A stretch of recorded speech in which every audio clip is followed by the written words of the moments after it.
Aman Benson. Le journal des stratèges. Boris Kalt.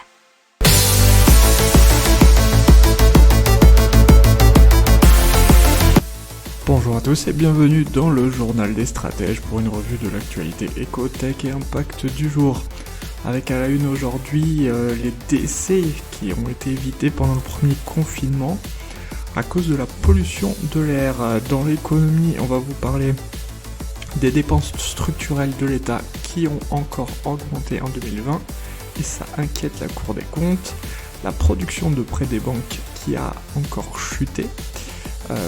Ensuite, dans la tech, Wittic, une application qui dématérialise les titres de transport, MemoCloud, une sorte de cloud privé.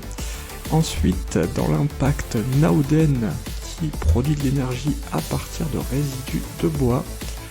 Un calcul de l'ADEME pour mesurer l'impact de sa consommation de viande.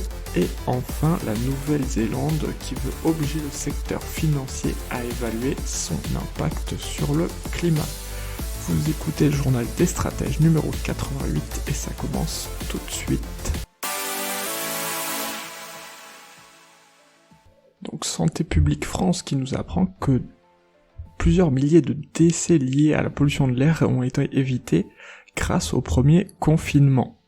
Alors il parle de 2300 décès en lien avec une diminution de l'exposition aux particules, mais également 1200 décès qui ont été évités grâce à la diminution de l'exposition au dioxyde d'azote liée principalement au trafic routier. Alors selon Environmental Research, c'est même en deçà d'autres recherches sur le nombre de morts, parce que apparemment plus de 8 millions de morts en 2018 ont été provoquées aux particules, dont près de 100 000 en France, donc on est encore bien loin de ces chiffres. Alors ce que Santé publique France souhaite mettre en avant, c'est les changements comportementaux, avec la circulation routière dans les zones urbaines et aussi les émissions industrielles, mais également en termes de télétravail. Alors il y aurait une tendance à la baisse des décès liés aux particules fines notamment, mais puisque effectivement 40 000 décès par an sont attribuables en 2016 et 2019, soit 7% de la mortalité totale, ce qui était 9% en 2007-2008. Le rapport de la Cour des comptes, et on en a une petite idée des chiffres de 2020, puisque la crise sanitaire aurait coûté 93 milliards d'euros au budget de l'État en 2020, hors périmètre de sécurité sociale et des collectivités. En outre, les effets de la pandémie, ça c'est une chose, mais la Cour note que les dépenses non imputables à la crise ont progressé de 6,7 milliards d'euros en 2020, soit une croissance proche de celle de 2019, plus 7,3 milliards, et bien supérieure à 2018 avec plus 1,5 milliard à ce moment-là. Et donc il parle d'une hausse structurelle des dépenses qui a tendance à les inquiéter. Donc les prêts... La production des prêts des banques aurait chuté de 20% depuis janvier, ce que nous dit Maël Bernier, porte-parole du comparateur meilleurtaux.com dans un article du Parisien.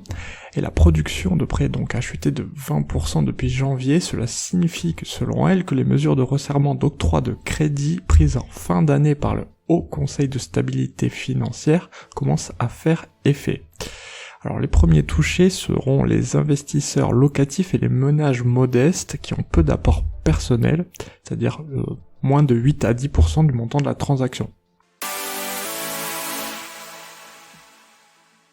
On vous parle de Wittic, donc une application qui permet de dématérialiser les tickets de transport. Elle est en service à Bordeaux et bien sûr la métropole tout entière, et ils ont déjà 200 000 utilisateurs, ce qui représente entre 20 et 25% des ventes de titres occasionnels. Depuis septembre dernier, ils ont une hausse d'environ plus 15% par mois. Alors ils ont levé 1,3 million de fonds, et leur objectif, c'est de pouvoir utiliser le téléphone, et donc de payer les transports sans le sortir de sa poche, et également intégrer les abonnements dans leur offre tarifaire. Alors Wittic, c'est intéressant puisqu'ils utilisent, ils sont les seuls dans le monde apparemment d'utiliser la techno Bluetooth et non NFC pour les paiements. Donc ce qui est intéressant également, c'est de connaître les usages des personnes qui utilisent ce transport, c'est-à-dire qu'on peut effectivement savoir quand l'usager monte, mais aussi quand il descend, et ça te permet de mieux connaître les flux de voyageurs, ce qui est super intéressant pour les transporteurs. On passe à Memento Cloud, qui génère un cloud privé à partir de votre ordinateur, c'est-à-dire dans les disques durs des ordinateurs des entreprises ou des particuliers.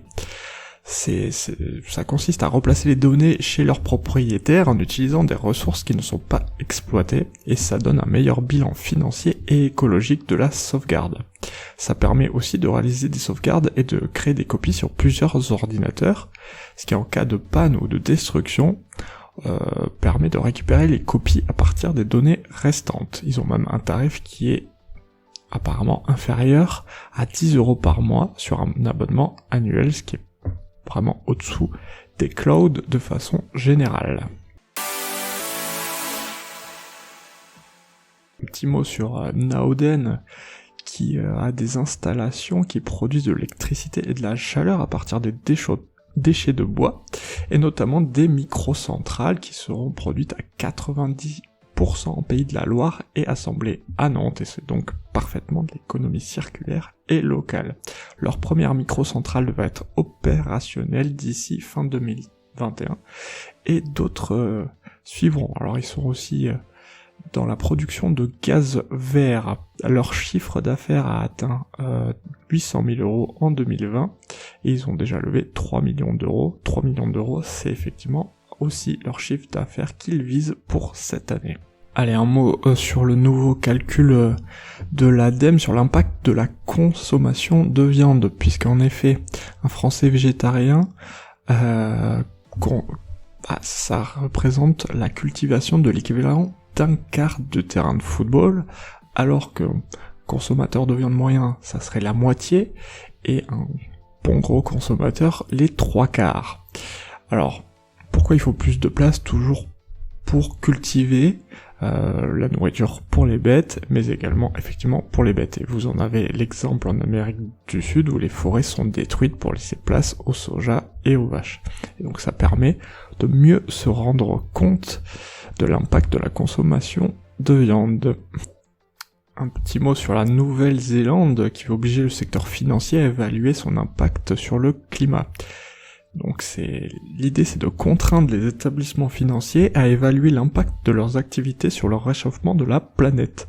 Les banques et assureurs dont le total des actifs dépasse 1 milliard de dollars néo-zélandais, soit 590 millions d'euros, sont concernés. Voilà, c'est tout pour aujourd'hui. Je vous souhaite une excellente journée. Je vous dis à demain pour de nouvelles informations. Ciao.